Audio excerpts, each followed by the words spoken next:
नमस्कार, बहुत स्वागत है आपका। आप देख रहे हैं न्यूज 18 इंडिया। आपके साथ हूं मैं लवीना राज। सबसे पहले आज की बड़ी खबर आप जान लीजिए। लोकसभा चुनाव की तारीखों के ऐलान से पहले देश के नाम पीएम मोदी ने चिट्ठी लिखी है, जिसमें उन्होंने कहा है कि राष्ट्र निर्माण के लिए हमारे प्रयास बिना थके बिना रुके अनवरत जारी रहेंगे। ये मोदी की गारंटी है। इस पत्र में उन्होंने पिछले 10 साल में देश में हुए विकास का जिक्र किया। उन्होंने इस दौरान देश में आए सकारात्मक बदलाव का भी जिक्र किया है और साथ में 10 वर्षों में किए गए अपनी सरकार के कामों के बारे में भी बताया, जिससे राष्ट्र के निर्माण में गति मिली और विकास की नई ऊंचाइयां हासिल की गई हैं। साथ ही प्रधानमंत्री नरेंद्र मोदी ने देशवासियों से विकसित भारत का संकल्प पूरा करने के लिए सुझाव मांगे हैं। पीएम मोदी ने चिट्ठी में देश की जनता को परिवारजन कहकर संबोधित किया है और साथ ही पीएम मोदी ने देशवासियों के उज्जवल भविष्य की भी कामना की है। उन्होंने लिखा, आपका और हमारा साथ अब 1 दशक पूरा करने जा रहा है। मेरे 140 करोड़ परिवारजनों के साथ विश्वास, सहयोग और समर्थन से जुड़ा ये मजबूत रिश्ता मेरे लिए कितना विशेष है, इसे शब्दों में व्यक्त कर पाना बहुत कठिन है। पीएम मोदी ने अपनी चिट्ठी में जीएसटी लागू करने, अनुच्छेद 370 समाप्त करने, 3 तलाक पर नए कानून को बनाने का भी जिक्र किया है।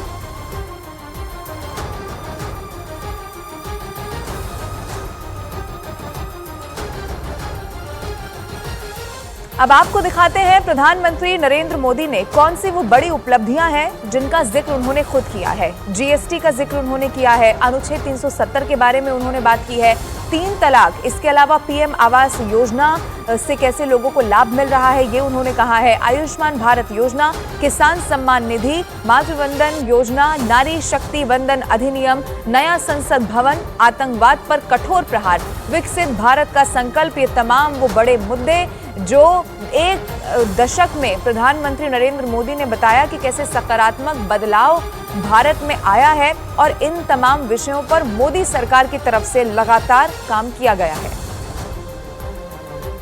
जिसमें जीएसटी शामिल है, अनुच्छेद 370 का उन्होंने जिक्र किया है, 3 तलाक को कैसे खत्म किया गया, नया कानून बनाया गया, पीएम आवास योजना का भी उन्होंने जिक्र किया है। पीएम आवास योजना से कैसे करोड़ों भारतीय ऐसे जिन्हें अपना घर मिल सका है। इसके अलावा आयुष्मान भारत योजना, किसानों के लिए फिर किसान सम्मान निधि, मातृवंदन योजना, नारी शक्ति वंदन अधिनियम, इसके अलावा नया संसद भवन जो बनाया गया है उसे भी प्रधानमंत्री नरेंद्र मोदी ने यहाँ पर लोगों को बताने की कोशिश की है। इसके अलावा महिलाओं के लिए खास तौर पर देखिए, महिला आरक्षण बिल का उन्होंने जिक्र किया है, प्रधानमंत्री उज्ज्वला योजना, 3 तलाक का खात्मा, पीएम आवास योजना, लखपति दीदी योजना, बेटी पढ़ाओ बेटी बचाओ जनधन योजना, सुकन्या समृद्धि योजना, महिला पोषण अभियान, सेना में परमानेंट कमीशन, ये तमाम वो ऐसे मातृ शक्ति के लिए गए काम जिनका जिक्र प्रधानमंत्री नरेंद्र मोदी ने किया है और उन्होंने बताया कि कैसे ये रिश्ता अब 1 दशक से मजबूत होता चला जा रहा है। अब आगे भी कई सारी ऐसे काम हैं जो जरूर करने होंगे और इसको लेकर आप देखिए, अब आपको हम आपके टीवी स्क्रीन पर यह भी बता रहे हैं कि कैसे जो महिलाओं का वोट प्रतिशत है वो लगातार बढ़ता हुआ दिखाई देता रहा है। अब आज की एक और सबसे बड़ी खबर यह है कि आज लोकसभा चुनाव के लिए तारीखों की घोषणा होने जा रही है। आम चुनाव 2024 और राज्य विधानसभाओं के कार्यक्रम की घोषणा करने के लिए चुनाव आयोग आज प्रेस कॉन्फ्रेंस करने वाला है। नई दिल्ली के विज्ञान भवन में दोपहर 3 बजे का वो वक्त होगा जब इसकी घोषणा कर दी जाएगी।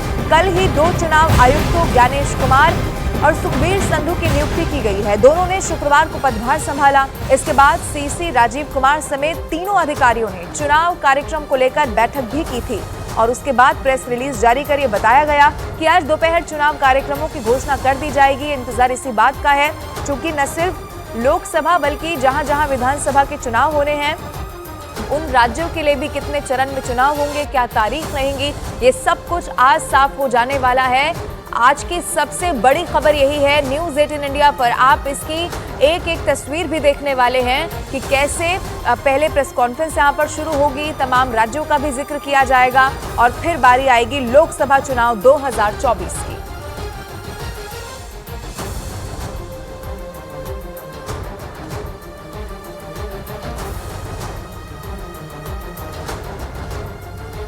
चुनाव आयोग के सूत्रों के हवाले से खबर यह है कि 2024 के लोकसभा चुनाव 6 से 7 चरणों में हो सकते हैं। तमिलनाडु, केरल, गुजरात, हरियाणा, आंध्र प्रदेश, तेलंगाना और केंद्र शासित प्रदेशों में एक चरण में चुनाव हो सकता है, जबकि उत्तर प्रदेश, बंगाल, बिहार में 6 से 7 चरण में चुनाव हो सकते हैं।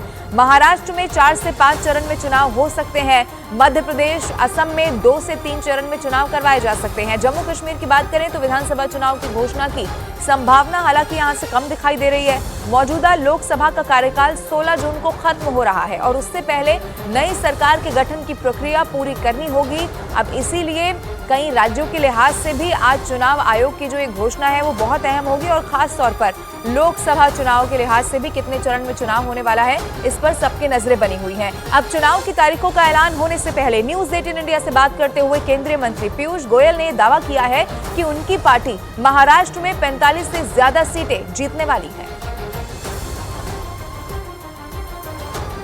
मुंबई जन्मभूमि, मुंबई कर्मभूमि, अब मुंबई चुनाव भूमि होने वाली है। किस तरह से देखते हैं?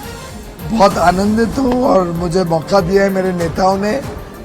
माननीय नरेंद्र मोदी जी, माननीय अमित शाह जी का मैं कृतज्ञ आभार प्रकट करता हूँ, नड्डा जी का, देवेंद्र जी का। और बहुत उत्साह है। उत्तर मुंबई कल गया था, सबसे मिलना हुआ, लोगों से मिलना हुआ, हमारे भाजपा के नेता और कार्यकर्ताओं से मिलना हुआ। मुझे उम्मीद है कि जो 10 वर्षों से मुझे मौका मिला देश की सेवा करने का, जिसमें मुंबई के लिए भी, उत्तर मुंबई के लिए भी कई चीज़ें हम कर पाए, उसको और आगे बढ़ाने के लिए अब उत्तर मुंबई एक कार्य क्षेत्र भी बनेगा और उत्तर मुंबई के लिए कई सारे प्लान्स लेके मैं यहाँ पे आया। न्यूज 18 इंडिया मेगा पोल में ओपिनियन पोल आया था, उसमें बताया गया कि जो ओपिनियन पोल है वो 411, आपको 400 बोल रहे हैं लेकिन ओपिनियन पोल 411, 400 पार कर रहे हैं। अभी तो शुरुआत हुई है मेरे मित्र। देश में जो विश्वास, देश में जो प्रधानमंत्री मोदी जी की लोकप्रियता है, उसको देखते 400 पार तो पक्का होगा। आगे क्या नंबर है वो तो चुनाव की काउंटिंग के बाद ही पता चलेगा। प्रधानमंत्री नरेंद्र मोदी जी आज हर भारतवासी के दिल में बसे और दिल की बात अब चुनाव पेटी में निकल ही आएगी। तो ओपिनियन पोल में महाराष्ट्र में 41+ आ रहे हैं, महाराष्ट्र में 45+ होगा। मुंबई की 6 सीट, थाना और आसपास की सभी सीटों पे clean sweep Bharatiya Janata party और हमारे मित्र पक्ष एनडीए की विजय पक्का है। पीयूष गोयल का ये बड़ा दावा है कि महाराष्ट्र में 45 सीट और पूरे देश में 407 सीटें एनडीए को मिलने वाली हैं। मुंबई से कैमरामैन देव के साथ विवेक गुप्ता, न्यूज 18 इंडिया। अब तमाम राजनीतिक दलों को भी इसी दिन का इंतजार था। आज तारीखों का ऐलान हो जाएगा और उसके बाद सियासी पार्टियां और उम्मीदवार अपनी पूरी ताकत इस रण में झोंकने वाले हैं।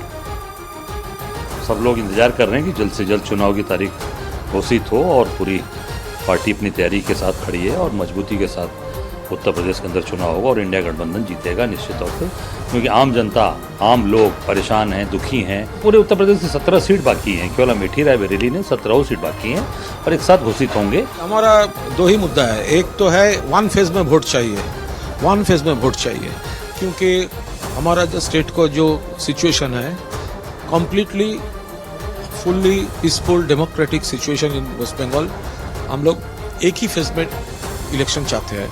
अब देखिए, ये पिछले असेंबली इलेक्शन के वक्त वो 8 दफा में वोट किए थे, क्या रिजल्ट हुआ? तृणमूल कांग्रेस से जीत गया था।